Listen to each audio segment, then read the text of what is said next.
ඔබටත් නිතරම බඩ බුරුලට යනවද? කෑම කාපු ගමන් දියර වර්ග බීපු ගමන් වැසිකිලි යාමට ඕන වෙනවද? නැත්නම් මල බද්ධතාවය සහ බඩ බුරුලට යාම මාරුවෙන් මාරුවට තියෙනවද? ග්‍රහණි රෝගය නැත්නම් ඉරිටබල් බවල් සින්ඩ්‍රෝම් කියන රෝග තත්ත්වය ආයුර්වේද ප්‍රතිකාර මගින් සම්පූර්ණයෙන් සුව කරගන්න පුළුවන්. මේ ග්‍රහණි රෝගය සමාජයේ සුලභව දකින්න ලැබෙන රෝග තත්ත්වයක්. නමුත් සාමාන්‍ය ජනතාව අතර මේ නමින් එච්චර ප්‍රසිද්ධ නැහැ. මේ රෝග තත්ත්වය බටහිර වෛද්‍ය ක්‍රමය තුල සඳහන් වෙන IBS නැත්නම් ඉරිටබල් බවල් සින්ඩ්‍රෝම් කියන රෝග තත්ත්වයත් එක්ක තමයි සංසන්දනය වෙන්නේ. ග්‍රහණි කියන්නේ අපේ ආහාර ජීර්ණ පද්ධතියේ ඇතිවෙන ආහාර ජීර්ණ කරන ශක්තියේ දුර්වලතාවයක් නිසා ඇතිවෙන රෝග තත්ත්වයක්.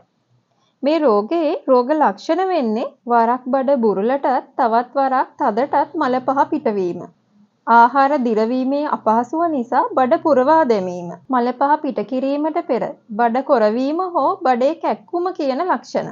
මේ රෝගයෙන් පෙළෙන බොහෝ රෝගීන් ඇවිල්ලා කියනවා ડોක්ටර් මට කෑම කාපු ගමන් টয়ලට් යන්න ඕන වෙනවා. ඒ මල පහ වල නොදිරවපු කෑම කොටස් දකින්න ලැබෙනවා කියලා. සමහර රෝගීන් ඇවිල්ලා කියනවා ડોක්ටර් මං එළියෙන් කෑම එකක් කෑවා ඒ කාපු දවසේ ඉඳලා මට කෑමක් බඩට වැටුණු ගමන් දියර වර්ගයක් බඩට වැටිච්ච ගමන් টয়ලට් යන්න ඕන වෙනවා කියලා. තවත් සමහර රෝගීන් ඇවිල්ලා කියනවා ડોක්ටර් මට කෑම කාපු ගමන් බඩ රිදිලා টয়ලට් යන්න ඕන වෙනවා. කෑම කන්න ප්‍රියතාවයක් නැහැ. ඇඟත් කෙට්ටු වෙනවා.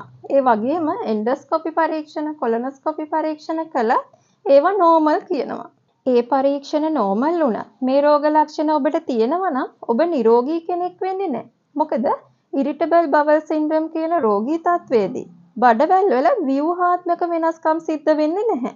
කලින් සඳහන් කළ පරීක්ෂණවලදී බඩවැල් වල තුවාල ප්‍රදාහ තත්වයන් හඳුනා ගන්න පුළුවන් වෙන්නේ ක්‍රෝන්ස් ඩිසීස්, අල්සරේටිව් කොලයිටිස් වැනි රෝග තත්ත්වවලදී. ඔබටත් ග්‍රහණි රෝගය නැත්නම් IBS කියන රෝග තත්ත්වය තියෙනවා නම් අපේ ප්‍රතිකාරවලට යොමු වෙලා සම්පූර්ණයෙන්ම ඒ තත්ත්වය සුව කරගන්න පුළුවන්.